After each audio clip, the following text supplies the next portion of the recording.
I knew that that was something he was saving for, trying to get, and I know if it was me, I'd want mobility. Tonight, a kind-hearted Samaritan helps turn a wish into a lawn care business like no other. That's when they noticed my kidneys weren't functioning properly. And by that time, it was too late to do anything preventative. And how advancements in dialysis treatment brings more freedom for diabetics.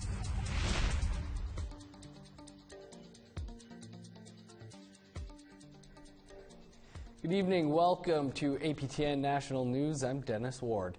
The fentanyl epidemic is widespread across Canada, but one neighborhood in Vancouver seems to be hit particularly hard. APTN's Tina House takes us out to the streets of Vancouver's downtown east side to see firsthand what's happening. This is Vancouver's downtown east side, a place where drug use is rampant and in the open. This is the heart of the fentanyl overdose crisis that has gripped this community for the last few years.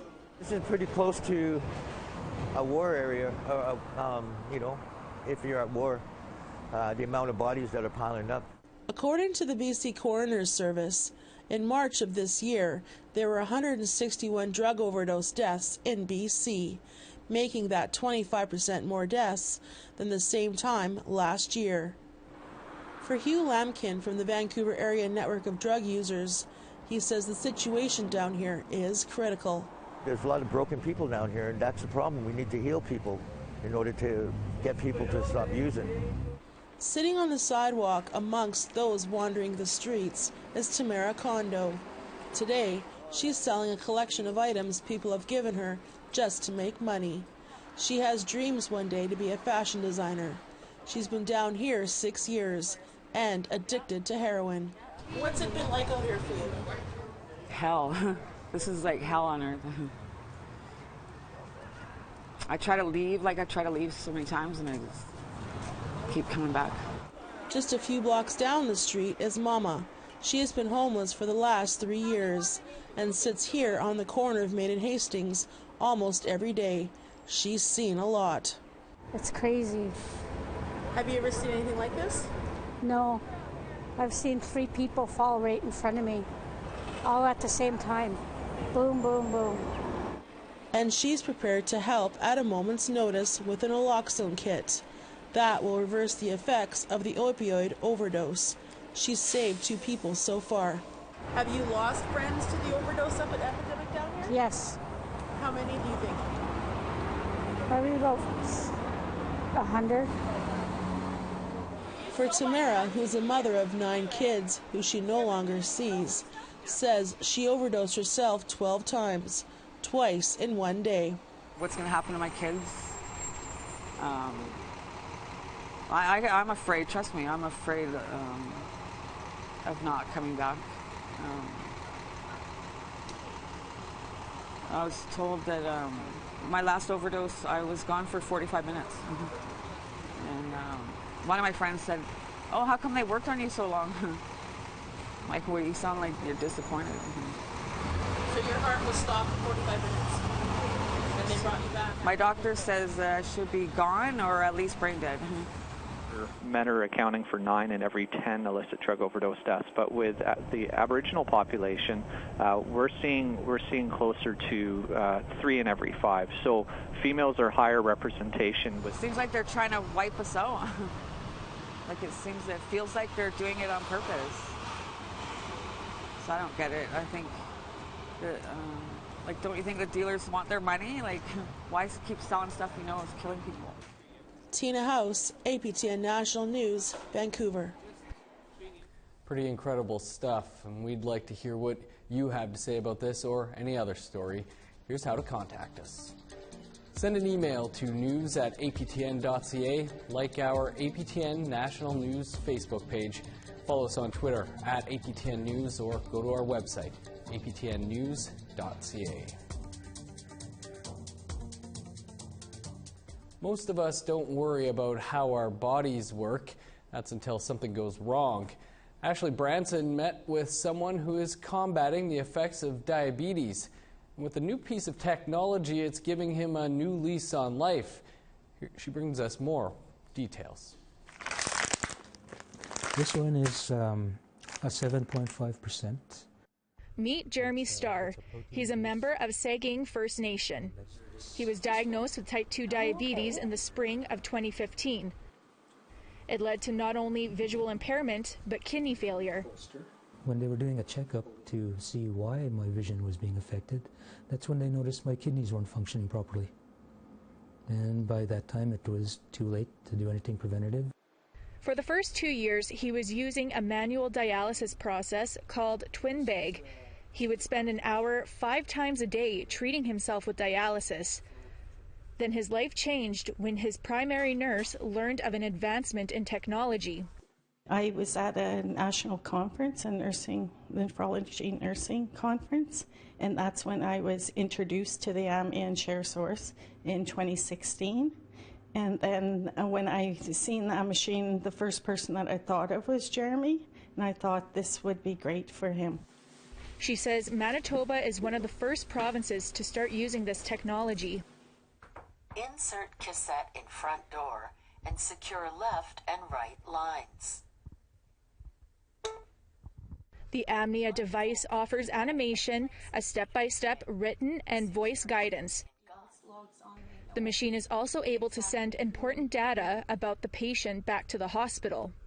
The device has a built-in cellular modem, which allows it to communicate with the head company, and they maintain a database of their clients, which nurses are able to log on to and search up a client name and see what happened last night, or go back through the weeks to chart how treatment has been progressing.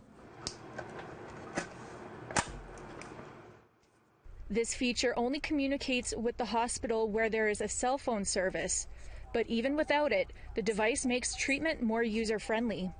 For patients that maybe have English as a second language or they can't read, the animation and the voice command is great for them. So to other people, it's not just for the voice. You can use the animation too. She says getting the word out that there is advanced technology available would benefit other communities. For Jeremy, it's been nearly 6 months since he changed the way he takes his treatment. He went from receiving treatment 5 times a day to once during the night as he sleeps. It's a very strong sense of freedom. Before I was trapped at home to do treatments. So that's the biggest thing. Ashley Branson, APTN National News, Winnipeg. Today marks a milestone for a modern-day treaty. Details on that and more coming up after the break.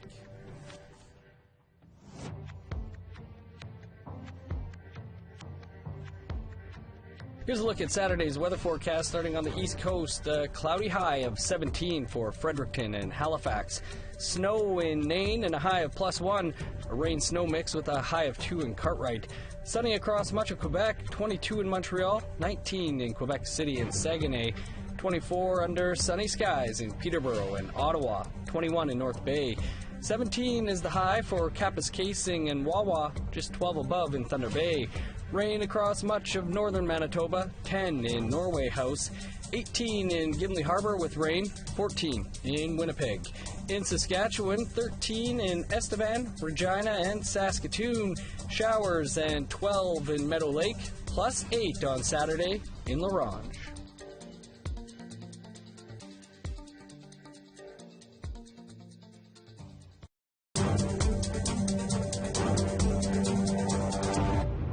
Welcome back. A little confusion surrounded today's question period. It's the 8th anniversary of the death of First Nations education advocate Shannon Kostashian.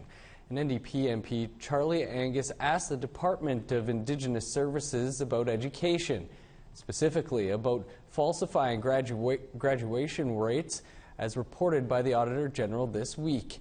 However, the answer given had nothing to do with education.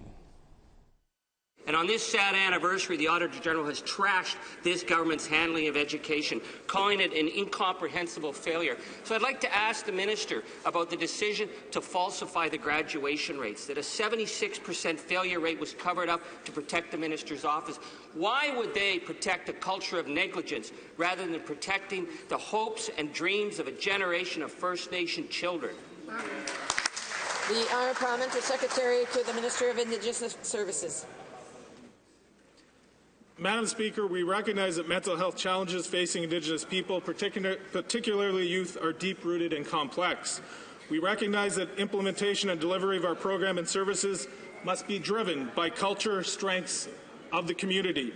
We have invested in 45 community-led mental health wellness teams serving 326 communities, up from 11 in 2015, and dedicated First Nation and Inuit hope and wellness lines. We will continue to work with First Nations and Inuit partners in collaboration with provinces, territories to advance targeted strategies to prevent the tragic loss of life. Thank you, Madam Speaker. I would think they would take that seriously. The fact that he found that they were falsifying the graduation rates for First Nation students, I would think they'd have an answer for that. Instead, he was talking about mental health and suicide. We're not talking about the deaths of students. We're talking about their educational opportunities. And this government has an obligation to respond and explain their absolute failure on the file of education. Now, Indigenous Services did call us to clarify things. They said Rusnick was reading from the wrong card. Contrary to what the Auditor General said, there are different ways of calculating graduation rates in Canada. Indigenous Services believes more funding, recognition of rights, and more collaboration will close the education gap. On May 29, 1993, Canada, the Yukon government, and the Council for Yukon First Nations signed the Umbrella Final Agreement, a document that provided the template for Yukon's modern-day treaty. At the same time, 4 Yukon First Nations signed their final and self-government agreements, giving them the power to control and make laws on their own lands. Joining me from Whitehorse is Greg Charlie, a member of the Vuntut Gwich'in from Old Crow, Yukon. He's the director of the Vuntut Development Corporation. Greg, thanks for being with us. The Vuntut Gwich'in were one of the first in the Yukon to sign a self-government agreement. Why was it important for the Gwich'in people to have self-government? Well, the previous leadership back in 1973 had a vision, and it was all the chiefs in Yukon with Elijah Smith. It was a two-part.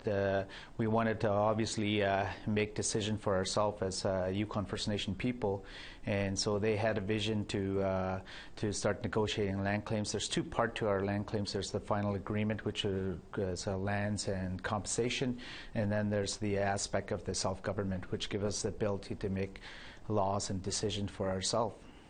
So how has this all changed the way business is done in the Yukon?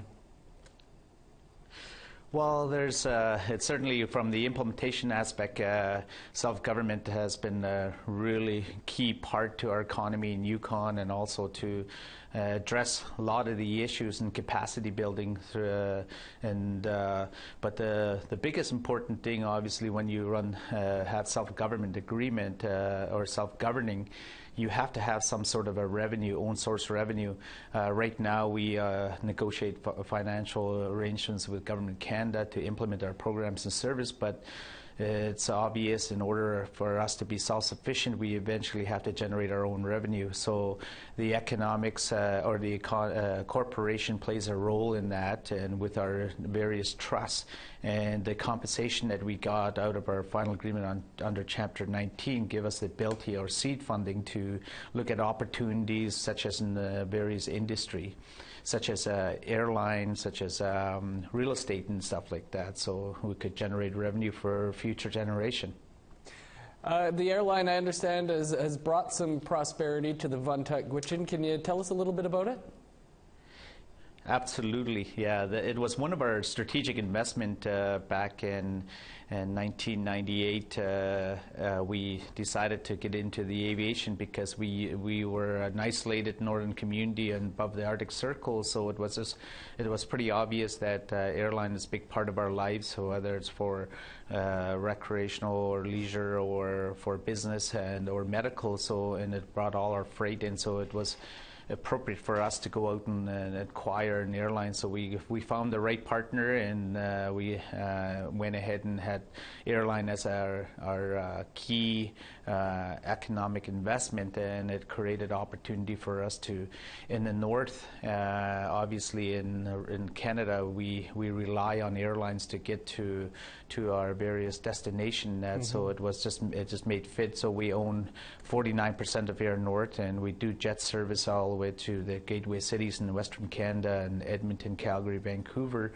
We also fly to 5 Canadian capital cities in Canada, including Ottawa, our national capital. But yeah, it was a huge success. It also created opportunity for our citizens to look at fields in aviation, whether it's in engineering, pilot, or even in flight attendants and so on.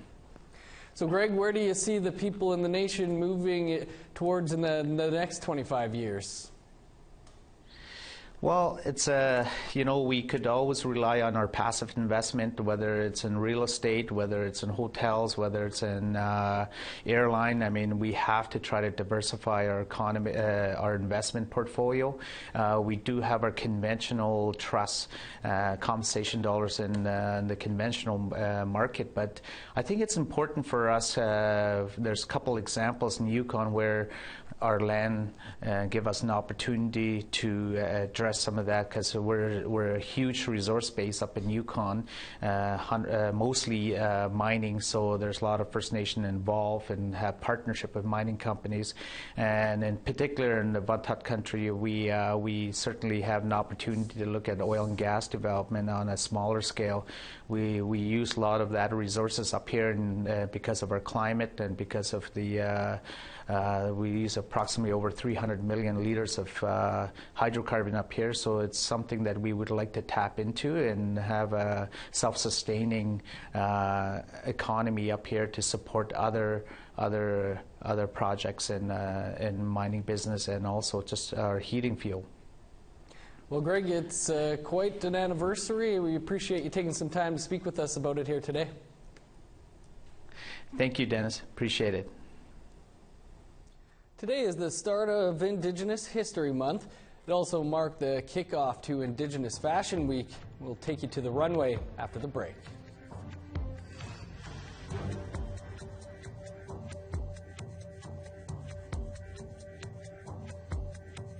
Here's the rest of Saturday's weather forecast, picking back up in northern Alberta, 17 in Fort Chipewyan and Grand Prairie. Sunny to the south, 20 in Medicine Hat and Lethbridge. Over to British Columbia, 25 under sunny skies in Penticton and Kamloops, 15 in Smithers and Prince George, 18 in Fort Nelson. In Yukon, a rainy day in Whitehorse and a high of 14, showers and 20 in Dawson City. In NWT, 22 in Fort Simpson, 17 in Yellowknife, 16 in Ray Lakes. A sunny high of +2 in Saxe Harbor, 5 above in Polituck. In Nunavut, +2 in Arviette, -3 in Baker Lake and Repulse Bay, +1 on Saturday in Cape Dorset, Pangertung, and Clyde River.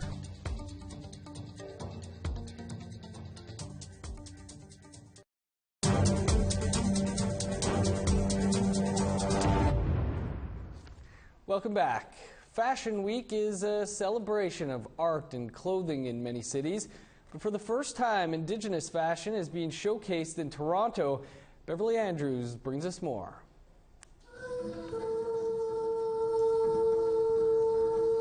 Blending Indigenous culture into wearable art, the first ever Indigenous Fashion Week is taking over Toronto runways. Its founder, Sage Paul, hopes events like this become mainstream, like Toronto's Fashion Week. It's important that we are representing ourselves, because generally the representation in other events can be quite small, can be tokenized, it's not consistent, so if there's hundreds of designers, we really need to be able to create the space for each other, that we have a consistent presence and we are representing Indigenous people as who we are now. The 4-day event showcases 23 designers from Canada, the U.S., and Greenland, and includes a marketplace with over 50 vendors. We also have a series of panels and lectures that look more into the educational components of arts, Indigenous arts entrepreneurship, to cultural appropriation, to natural dyes and fibers. We have a series of workshops that are taking place that are hands-on. So you don't have to be a fashionista to enjoy the week's activities. The first showcase, New Moon, kicked off fashion runway events presenting emerging designers.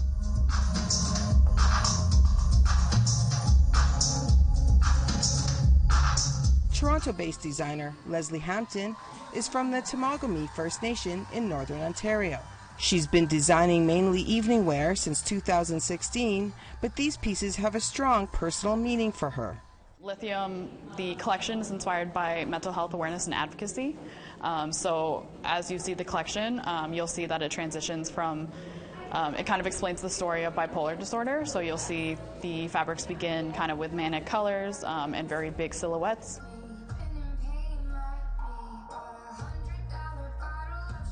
Transitioning to more kind of depressed, dark materials, and then ending with silver reflective material to represent lithium, which is a psychiatric medication taken to counteract the negative effects of bipolar disorder. Hampton says, just get out and do it if you're interested in designing. Events run throughout the weekend. Beverly Andrews, APTN National News, Toronto. Now we have a heartwarming update to share with you on an inspirational story we ran last night. It was about Howard Desjarlais from Regina, Saskatchewan. The double amputee offers lawn care services, but getting around to jobs was holding his business back. Now Desjarlais has a bit more mobility. A mother and son who own a local business saw his story and immediately wanted to help out, so they purchased him a scooter. I'm very happy. Like, I didn't even realize I was going to get it. Mom told me, I said, we're bringing you a scooter. I was like, wow. And I like to thank them for that. I knew that was something he was saving for, trying to get, and I know if it was me, I'd want mobility, and like just seeing him mowing the lawn like that just was inspiring. That's all the time we have for this Friday. For news anytime, visit our website, aptnnews.ca. An encore presentation of APTN Investigates is next. I'm Dennis Ward. Have a great weekend.